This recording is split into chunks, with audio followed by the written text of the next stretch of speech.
Untuk mengantisipasi meningkatnya permintaan daging sapi menjelang Lebaran, Perum Bulog Divre Sumsel bersama PD Pasar Palembang Jaya dan Disperindak Sumsel menambah pasokan daging sapi sebanyak 15 ton setiap hari dan akan didistribusikan ke 5 pasar tradisional yaitu Pasar Cinde, Pasar Palimo, Pasar Lemabang, Pasar Kuto, dan Kebon Semai.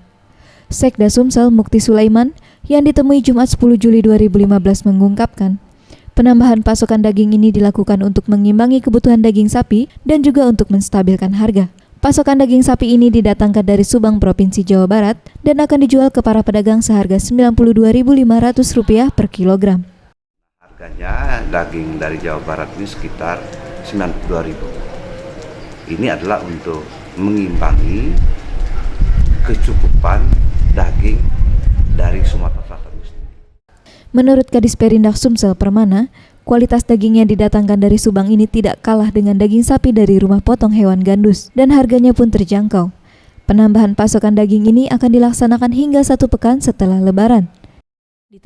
Dagingnya segar, harganya terjangkau, insya Allah di bawah 100.000.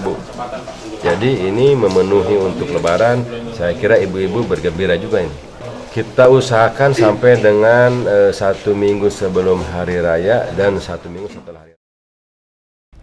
Sementara itu, Kepala Bulog Divre Sumsel, Miftahul Adha mengutarakan, operasi pasar daging sapi ini akan dilaksanakan di 5 pasar tradisional di Kota Palembang. Ia berharap para pedagang menjual daging sapi dari Subang seharga Rp97.500 hingga Rp98.000 per kilogramnya.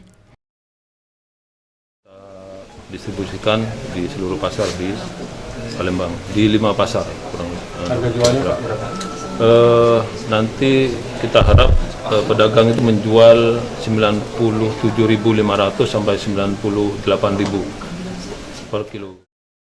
Nira Laras Ayu, Farel Dusatria, Sriwijaya TV.